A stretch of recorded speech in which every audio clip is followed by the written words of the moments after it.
What's going on, everybody? Mortem here, this time bringing you a look at the Druid class in Pathfinder Wrath of the Righteous, which is currently in beta. So, a couple of things to get out of the way right off the bat. Druids are all about kind of maintaining the balance of nature in some form or another, at the very least connecting with nature in the case of some of the archetypes.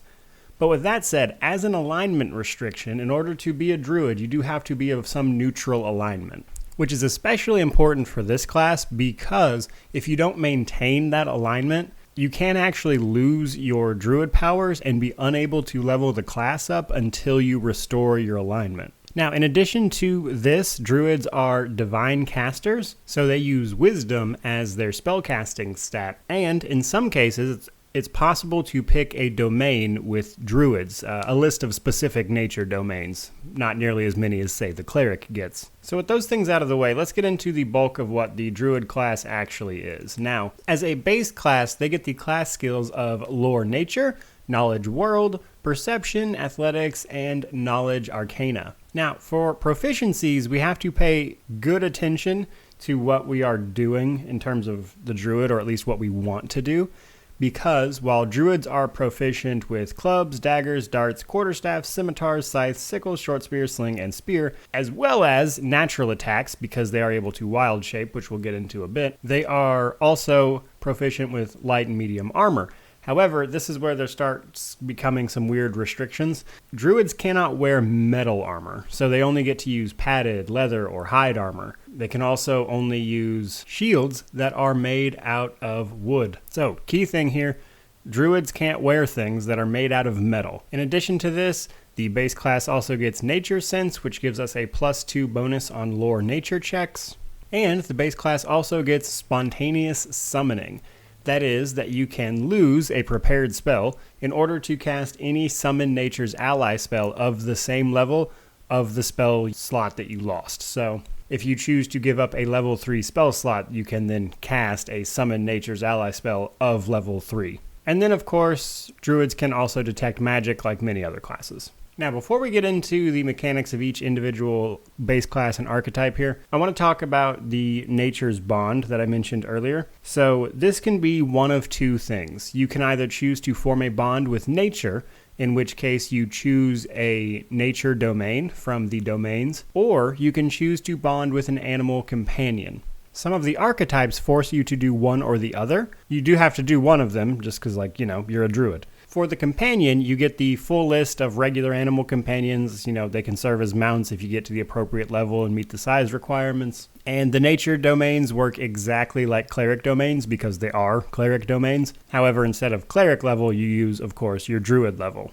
With all of those base class concepts out of the way, let's talk about what things you can look forward to when leveling up a base class druid. Now, this mainly takes the form of what is called wild shape, in addition to the druid spell list, of course, which you'd get for just leveling up. However, in addition to those spells, you would also get wild shape.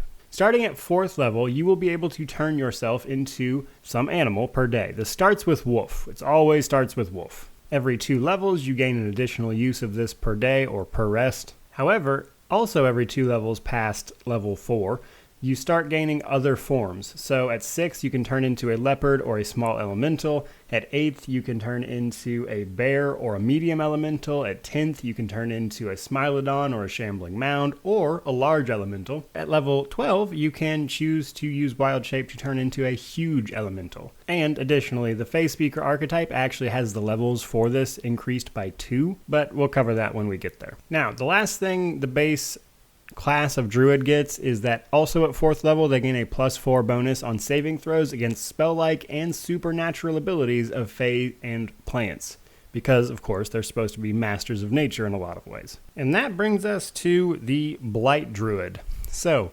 Blight Druids do not get to get an animal companion. They are forced to bond with a nature domain. However, they can actually also select the death and destruction domains instead of the normal nature domains. Now, at 9th level, and I forgot to mention this for the base class druid actually, Blight Druids will become immune to diseases, including natural and supernatural diseases, and you are also immune to being sickened or nauseated. The druid, the base class druid that is, gets venom immunity, which is at 9th level they become immune to poisons versus this. In the trade-off for your animal companion option, you will also pick up Miasma. So at 5th level, creatures near you will have to perform a fortitude check or become sickened for rounds. So basically anything in the immediate vicinity of you, that is to say literally adjacent to you, will have to make this check at the beginning of their turn. And then at level 13, the Blight Druid picks up Plague Bearer. Any creature that hits you with a touch attack, unarmed strike, or natural weapon must succeed a fortitude save or become nauseated for 1 round, and contract the bubonic plague as the contagion spell. However, if the creature makes its save, you're immune to this effect for 24 hours. That brings us to Defender of the True World. So they lose spontaneous summoning, however, they gain a bunch of stuff that helps them fight the Fae, specifically, because there's like the True World and there's the First World where the Fae live. So they're like adept at fighting the Fae. However, they lose their spontaneous summoning as a result. Now, this starts with Enemy of the Fae, so you'll gain a +2 bonus to weapon attack and damage rolls against Fae. And then you get this modified version of spontaneous summoning, though it functions very similarly. That is to say, spells of the 7th level or lower will give you the same Summon Nature's Ally spell as the spontaneous summoning normally would. However, at spell level 8, you can summon an Elder Earth Elemental instead, or you can use a 9th level spell slot to cast a Summon Elder Worm. Kind of basically spontaneous summoning with like a little flavor at the end. They also pick up Faebane. So starting at 4th level, the Defender of the True World will gain a +4 bonus on saving throws against spells and spell-like and supernatural abilities of the Fae. And your attacks are treated as cold iron for the purpose of overcoming damage reduction. And you'll gain a +2 bonus on caster level checks to overcome the spell resistance of Fae creatures. Basically, you get really good at hitting the Fae. You also pick up Beguiling Immunity.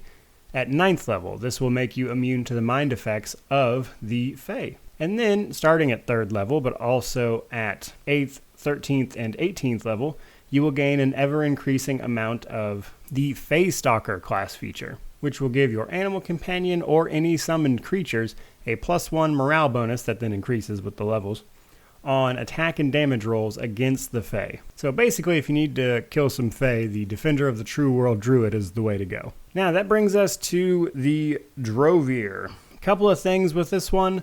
You will lose your Wild Shape ability completely, and you are forced to take the Animal Companion with this. The domains are not an option for your Nature Bond, and you trade those things off for an ability called Communal Aspect. Starting at 4th level, you'll be able to imbue your allies with an aspect of a wild animal. So as a standard action, you can grant the Communal Aspect of your chosen animal for this ability to your party, basically. Every ally within 30 feet, specifically. And then at ever-increasing levels, 6th, 8th, 10th, 12th, 14th, you can choose a new type of animal aspect whose benefits you can then give to your party. So this replaces your Wild Shape. So kind of like, if you want to use the Animal Companion and you don't really want to do the Wild Shape stuff, you just want the Druid spells, you can pick this up to kind of still give your party buffs without actually having to use the Wild Shapes, without feeling like you're letting them go to waste. And then we have the Fae Speaker, which is basically the polar opposite of the Defender of the True World. So the Fae Speaker loses spontaneous summoning completely. They don't even get like a slightly different but basically the same ability. It's just gone. However, in place of it, they gain Fae Magic. Right off the bat, Fae Magic for a Fae Speaker is going to use your Charisma score instead of your Wisdom score as your spellcasting ability. And then, at 4th, 6th, 8th, 10th, 12th, 14th, 16th, and 18th level, you will be able to add one enchantment or illusion spell from the Sorcerer Wizard spell list to your Druid spell list, but as one level higher. A level 1 spell from the Sorcerer Wizard list, it's going to become a 2nd level Druid spell for you. However, you do have to meet the increased level requirements to take the spell. So even though you can take it as one level higher, you still have to meet the increased level requirements to take it. And that is going to wrap up the Druid class, its archetypes, as well as kind of its big class feature that is the nature bonds and stuff. So, there you go guys, a look at the Druid and its class archetypes. I certainly hope you enjoyed it, and I'd certainly appreciate it if you give the video a like, comment, subscribe, all that jazz. And if you'd like to support the creation of future content, you can check out my merch store, which there should be a link in the description below. But regardless of any of that, truly just thank you for watching. The channel is growing every day. It's blowing my mind how much support it's getting, actually. So honestly, just thank you. In the meantime, may you wander in wisdom and have an amazing day.